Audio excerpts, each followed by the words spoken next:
A respected federal judge has issued a strong and direct condemnation that puts significant pressure on a key appointment made under Donald Trump, exposing what critics describe as an improper attempt to install a loyalist in a powerful prosecutorial role. This ruling is making headlines across legal and political circles, and we're going to unpack the full details step by step.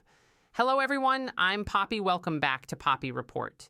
If you're new around here or haven't subscribed yet, please hit that button now. It helps us keep bringing you in-depth looks at accountability issues, court challenges to executive actions, and everything tied to the current administration's approach to justice and governance. Today's focus centers on a pointed decision from the federal bench in Virginia, where U.S. District Judge David Novak, a jurist nominated and confirmed during Trump's first term, delivered a firm rebuke to Lindsay Halligan, the individual Trump placed in the interim U.S. attorney position for the Eastern District of Virginia.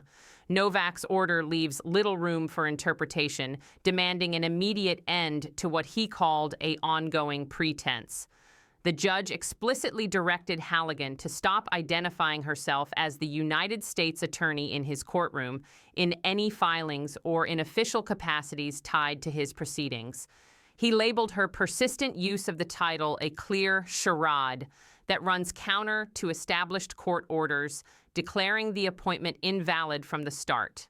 Novak underlined that such conduct undermines the fundamental principles of lawful authority and cannot be permitted to continue without consequence. For full context and balance, as we consistently aim to provide when discussing legal matters involving public figures, whether past concerns about health for leaders like Mitch McConnell and Joe Biden or current disputes, it's worth noting the Justice Department has filed an appeal against the original finding that disqualified Halligan.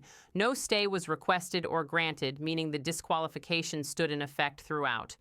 Judge Novak, drawing from his own first-hand review of the case files and courtroom interactions, spoke straightforwardly about what he observed.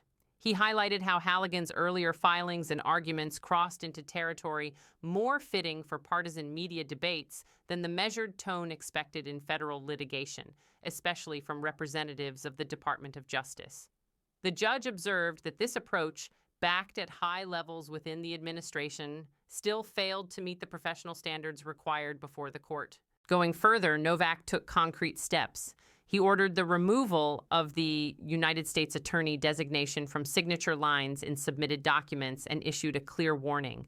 Any continued violation by Halligan or others signing similar papers could trigger formal disciplinary measures. While acknowledging her limited prior experience in prosecution, he made it plain that excuses would not override the need for compliance with judicial directives.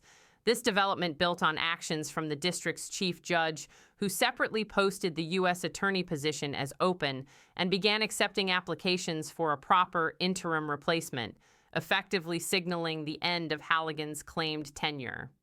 Within hours of these combined judicial moves, confirmation came that Halligan had stepped away from her role at the Justice Department entirely.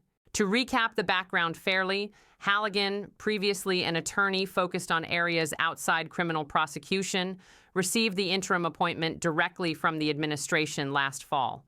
The intent, as reported in various accounts, included pursuing federal cases against notable figures perceived as opponents, among them former FBI Director James Comey and New York Attorney General Letitia James. Those indictments were dismissed after U.S. District Judge Cameron Curry ruled that the appointment process violated federal statutes governing vacancies and constitutional requirements for such positions. Supporters of the administration might frame this as vigorous use of executive discretion in a polarized environment, while opponents see it as an effort to weaponize federal authority for personal or political purposes. What stands out here is the judiciary's response, coming notably from a judge selected by Trump himself, which adds considerable force to arguments that institutional safeguards remain active even against high-level appointments. In essence, this sequence demonstrates how the separation of powers operates in practice, when executive choices appear to bypass required procedures or ignore binding rulings. The courts step in to enforce clarity, legality, and respect for the system. To bring this full circle, Judge Novak's decision serves as a powerful example of judicial independence holding firm. It reminds everyone, from appointees to department leaders to the highest offices, that authority must align with the law, not personal preferences or political goals. No position grants immunity from scrutiny when rules are at stake. We'll continue tracking appeals, any further developments in this district, and similar cases testing the boundaries of appointments and executive reach. Thanks for staying with us. Drop your thoughts in the comments and make sure you're subscribed for updates.